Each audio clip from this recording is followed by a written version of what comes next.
India has claimed that 20 members of its armed forces have been killed in a violent face-off with Chinese soldiers on the disputed Himalayan border, raising tensions in the already volatile region. The deaths are the first loss of life in the border area in at least 45 years.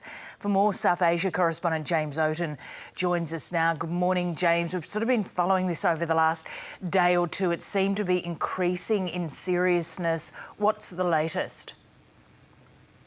Well, the situation has been increasing in seriousness for a few weeks now, and this recent deadly clash is actually at a moment when the two countries were meant to be de-escalating the situation. Yesterday, there were media reports that came from the Indian side that something big had happened on the border during this de-escalation process. Now, there's been plenty of reports in recent weeks about what has happened on the border, but this time the Indian government or the Indian Army actually started to confirm some details.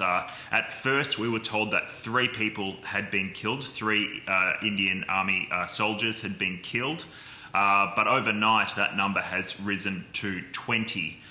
With the Indian Army confirming that figure.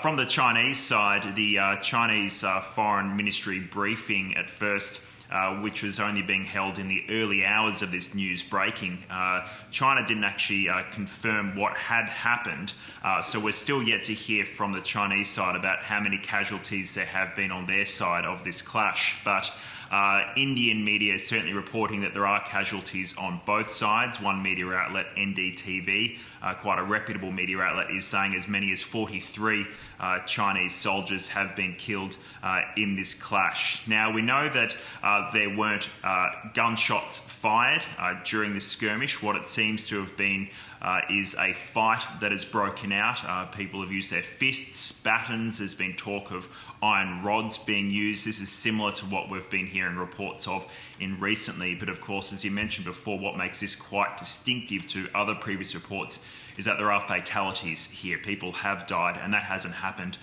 since 1967. And so what sparked this latest clash?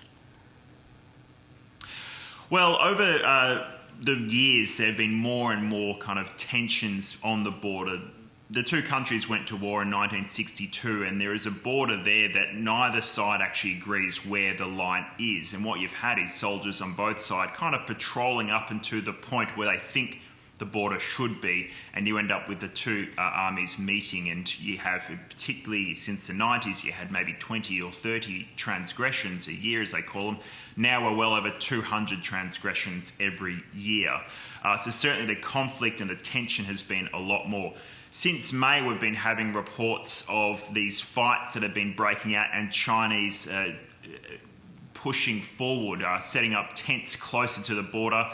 Certainly the Indian Army has been responding as well, pushing closer to what they call the line of actual control.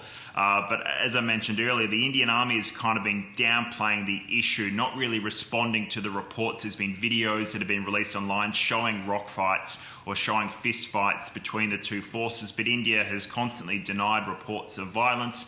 It has also said that these videos that have been released in around May are unauthenticated, which is a strange way of neither confirming nor denying what is happening. Those videos and these conflicting media reports prompted the two sides to meet and start holding high-level talks, and that's where this process of de-escalation started, but clearly something has gone very wrong.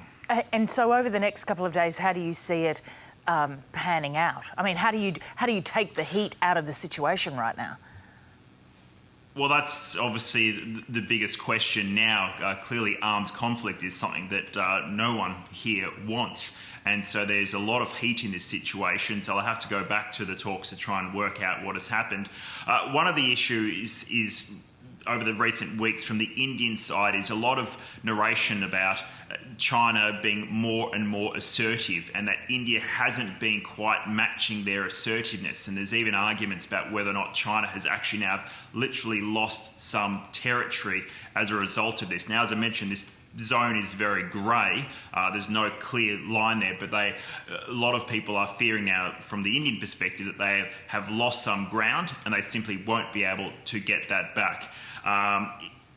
I spoke to one professor expert in China studies who's spoken a little bit more about that. That's Professor Srikanth Kondapalli from JNU. Let's have a listen. In 1967, we had a few casualties in Nathula, Jalapla, and Chola areas in Sikkim region. After that, we have not seen any major skirmish.